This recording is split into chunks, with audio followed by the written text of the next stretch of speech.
Assalamualaikum warahmatullahi wabarakatuh. Perkenalkan, nama saya Dea Rianisa Fitri dari kelas 11 MIPA 7. Di sini saya akan membahas sedikit tentang nafza serta dampak dari penyalahgunaannya. Nah, yang pertama kita akan membahas nafza. Apa itu nafza? Nafza merupakan singkatan dari narkotika, psikotropika, dan zat adiktif. Oke, yang pertama ada narkotika. Narkotika merupakan obat yang dibuat dari tanaman atau bukan dan bisa memberikan penurunan kesadaran, mengurangi dan menghilangkan rasa sakit atau nyeri, dan memberikan efek ketergantungan. Narkotika dibagi menjadi 3 golongan. Dari golongan pertama yang memiliki pengaruh paling kuat hingga golongan 3 yang memiliki pengaruh paling lemah. Contoh dari narkotika golongan pertama ada ganja, golongan kedua morfin, dan golongan ketiga ada kodein. Selanjutnya ada psikotropika. Psikotropika merupakan obat yang terbuat dari bahan alami maupun sintetis, namun bukan narkotika. Bukan narkotika ya. Memiliki fungsi psikoaktif yang mempengaruhi susunan saraf pusat hingga terjadi perubahan perilaku dan mental. Psikotropika dibagi menjadi 4 golongan. Contoh golongan pertama ada ekstasi, golongan kedua ada metafetamin, golongan ketiga ada amobarbital, dan golongan keempat ada diazepam. Nah, yang terakhir ada zat adiktif, merupakan zat yang mempengaruhi atau psikoaktif di luar narkotika dan psikotropika. Zat atau obat ini dapat menyebabkan ketagihan atau adiksi.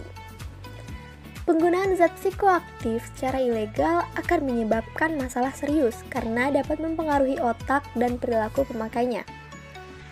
Contoh zat adiksi yaitu alkohol, tembakau pada rokok, dan kafein pada kopi. Lalu, nafza digunakan untuk apa dan bagaimana jika disalahgunakan? Oke, jadi nafza ini merupakan zat yang bisa memberikan manfaat dan juga bisa merusak kesehatan. Nafza banyak dipakai untuk kepentingan pengobatan, misalnya penggunaan morfin yang dapat menghilangkan rasa nyeri dan kokain yang digunakan sebagai anestetik atau obat bius. Namun, jika dipakai dalam dosis yang berlebih bisa menyebabkan kecanduan. Penyalahgunaan nafza ini akan memberi efek yang negatif karena bisa menimbulkan gangguan perilaku dan mental. Ini menyebabkan sistem neurotransmitter di saraf pusat jadi bermasalah. Terjadinya gangguan pada neurotransmitter ini akan menimbulkan gangguan alam pikiran, perasaan, emosi, perilaku, dan aspek sosial. Sehingga pengguna nafza akan mengalami halusinasi dan perubahan emosi secara tiba-tiba.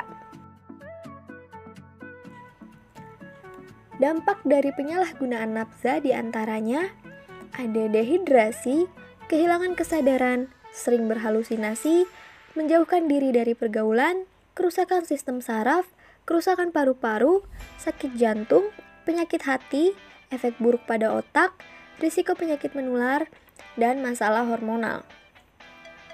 Selain itu, pengguna nafza akan bersikap pasif karena sistem saraf obat diputus secara perlahan. Semakin sering mengonsumsi nafza akan membuat pengguna semakin ketergantungan, sehingga organ tubuh akan semakin melemah dan rusak.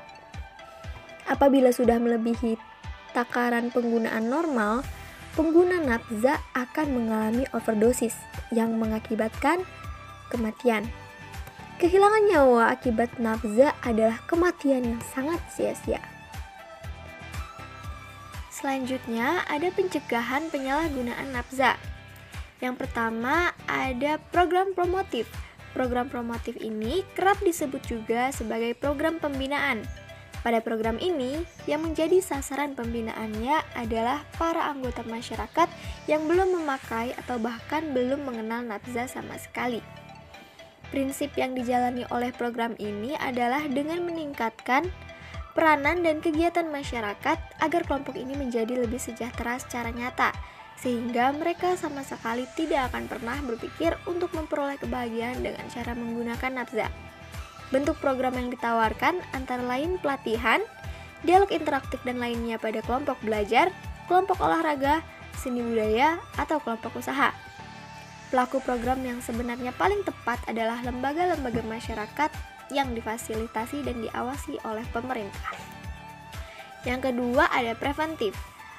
Program preventif ini disebut juga program pencegahan, di mana program ini ditunjukkan kepada masyarakat sehat yang sama sekali belum pernah mengenal nafza, agar mereka mengetahui tentang seluk-beluk nafza sehingga mereka tidak tertarik untuk menggunakannya.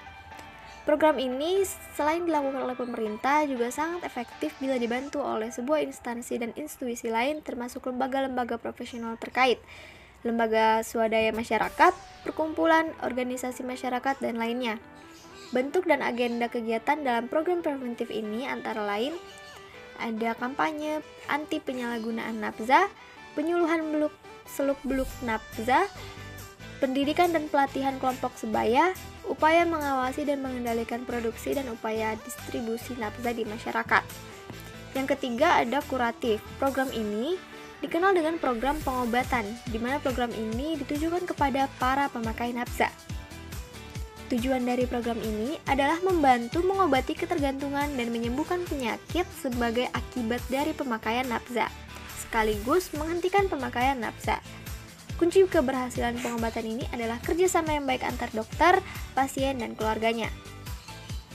Bentuk kegiatan yang dilakukan dalam proses pengobatan ini adalah ada penghentian secara langsung, pengobatan gangguan kesehatan akibat dari penghentian dan pemakaian nafza atau detoksifikasi, pengobatan terhadap kerusakan organ tubuh akibat pemakaian nafza, pengobatan terhadap penyakit lain yang masuk bersama nafza seperti HIV atau AIDS, hepatitis B atau C, sifilis, dan lain-lain.